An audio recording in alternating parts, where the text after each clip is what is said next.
আসসালামু আলাইকুম viewers, welcome to mother cooking channel. আজকে আমি আপনাদেরকে তৈরি করে দেখাবো ভাপা পিঠা। আমরা প্রায় শীতকালে সকলেই কিন্তু ভাপা পিঠা খেতে খুবই পছন্দ করি।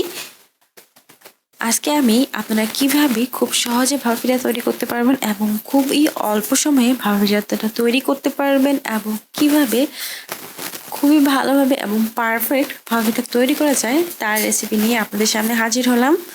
চলুন তাহলে রেসিপিটা দেখে নেওয়া যাক। দিয়ে দিচ্ছি চালের গুঁড়া 6 কাপ, দিয়ে দিচ্ছি লবণ 1.5 চা চামচ। তারপর আমি এই চালের গুঁড়ার সাথে লবণটাকে খুব ভালোভাবে মিশিয়ে নিব। চারদিক থেকে এইভাবে খুব ভালোভাবে মিশিয়ে নিচ্ছি যাতে লবণটা চারদিকে খুব ভালোভাবে লেগে যায়। তারপর আমি দিয়ে দিব দুধ। আমি এখানে 1 কাপ দুধ নিয়েছি, আর এখানে আমি অল্প অল্প করে দুধ দিব আর এই চালের গুঁড়া দিয়ে পারফেক্টটা গোলা তৈরি করে নিব। যেহেতু আমার চালের গুঁড়োগুলো ভিজা চালের গুঁড়ো ছিল, তাই আমার এখানে দুধের পরিমাণটা একটু কম লেগেছে। আপনারা যদি শুকনো চালের গুঁড়া নেন তাহলে কিন্তু দুধের পরিমাণটা একটু বেশি লাগবে। আমার এখানে প্রায় হাফ কাপের মতো দুধ লেগেছে।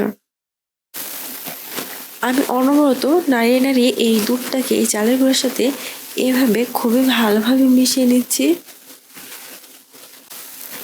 খুব ভালোভাবে মেশানো হয়ে গেলে, অর্থাৎ যখন আপনার গোলাটা নিয়ে এইভাবে হাত দিয়ে চিপে ধরবেন, তারপর এইভাবে খুব সহজে ভেঙে যাবে,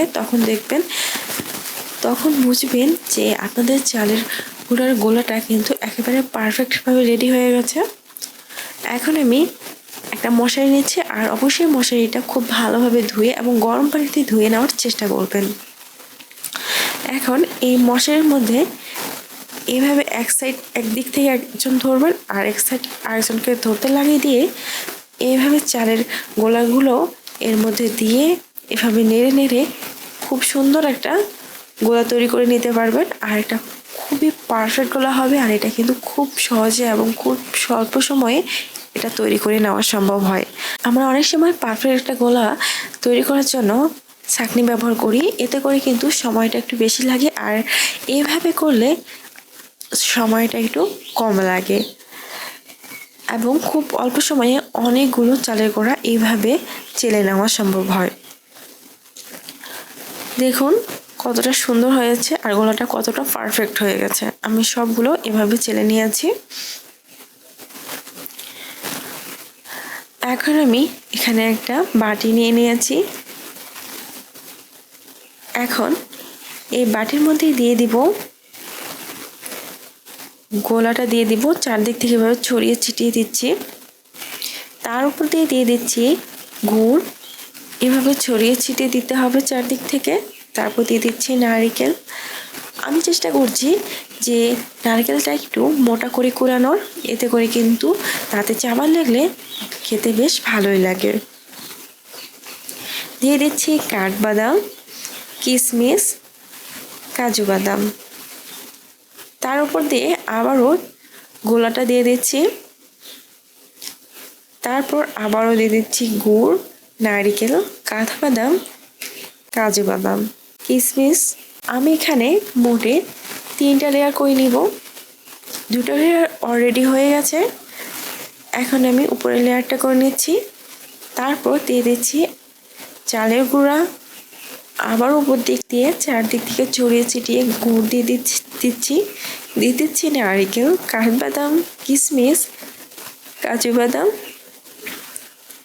তারপর দিয়ে আমি খুবই হালকাভাবে চালের গুঁড়োটাকে এভাবে ছিটিয়ে দিচ্ছি। আমি এখানে একটা বড় বাটিতে ভাপা পিঠা তৈরি করছি, এই কারণেই যে একটা ভাপা পিঠাতেই পরিবারের সকলেই কিন্তু হয়ে যাবে, আর এতে করে কিন্তু সময়টাও অনেক কম লাগে। এখন আমি একটা মশারি দিয়ে এই বাটিটাকে খুবই ভালোভাবে পেঁচিয়ে নিয়েছি। এদিকে আমি চুলার মধ্যে পানি গরম হতে দিয়েছি। পানিটা যেহেতু খুব ভালোভাবে গরম হয়ে গিয়েছে, আমি এই ভাপটার বাটিটাকে এভাবে বসিয়ে দিচ্ছি। আর একটা জিনিস মাথায় রাখবেন যে অবশ্যই ভাপটার বাটিটা এই পাতিলের মুখ বরাবর নেবেন, এতে করে কিন্তু ভাপটাটা পারফেক্ট হবে। আমরা অনেক সময় ভাপা পিঠা তৈরি করি, ভাপা পিঠা কিন্তু খুব শক্ত হয়ে যায়, খুব সুন্দর একটা নরম ভাব আসে না, আবার অনেক সময় ভিতরের দিকটা কাঁচা থাকে। এটার কারণ হলো যে ভাপিটা তৈরি করার সময় ভাপিটার আশপাশ থেকে ভাপ বের হয়, ভাপিতে খুব ভালোভাবে কিন্তু এই পানির ভাপটা লাগে না, যার কারণে কিন্তু এই সমস্যাগুলো দেখা দেয়। দেখুন আমি যে ভাপিটা বসিয়ে দিয়েছি তার কিন্তু চারদিক থেকে কোনো প্রকার পানির ভাপ বের হচ্ছে না এবং ভাপিটা কিন্তু খুবই ভালোভাবে কুক হচ্ছে। আপনারা লক্ষ্য রাখবেন ভাপিটা বসানোর পর এর চারদিক থেকে যেন কোনো প্রকারের পানি ভাপ বের না হয়, তাহলে কিন্তু আপনারা খুব সহজেই ভাপিটা তৈরি করতে পারবেন। এখন আমি ওয়েট করব প্রায় 7 থেকে 8 মিনিটের মতো সময়। আর 7 থেকে 8 মিনিটের মধ্যে এই ভাপিটা কিন্তু খুবই ভালোভাবে কুক হয়ে যাবে। ফিরে এলাম প্রায় 7 থেকে 8 মিনিট পর। এই সময় কিন্তু ভাপিটা খুব ভালোভাবে কুক হয়ে গেছে। এখন আমি পাতিল থেকে এই পিঠাটাকে উঠিয়ে নিচ্ছি। দেখুন কত সুন্দর ভাপিটা তৈরি হয়ে গেছে এবং কতটা স্বল্প সময়ে এই ভাপিটা তৈরি হয়ে গেছে। এখন আমি এই ভাপিটাটা আপনাদের কেটে দেখাচ্ছি। আপনারা এইভাবে ভাপিটাটাকে কেটে পরিবারের সকল সদস্য মিলে কিন্তু খেতে পারেন। এতে করে কিন্তু আপনাদের পরিশ্রমও কম হবে, সময়ও কম লাগবে। প্রিয় দর্শক, এই ছিল আমাদের আজকের রেসিপি। মাদার কুকিং চ্যানেলের আরও এক্সাইটিং রেসিপি নিয়ে আপনাদের সামনে আবার উপস্থিত হব। ভিউয়ার্স, আপনাদের সকলকে অনেক অনেক ধন্যবাদ জানাচ্ছি পুরোটা সময় আমাদের সাথে থাকার জন্য। আমি উইশ করব আপনারা সবাই ভালো থাকবেন, সুস্থ থাকবেন এবং মাদার কুকিং চ্যানেলের সাথে থাকবেন। এই চ্যানেলে নতুন হয়ে থাকলে চ্যানেলটি সাবস্ক্রাইব করুন এবং ভালো লাগলে লাইক, কমেন্ট ও শেয়ার করুন। ধন্যবাদ।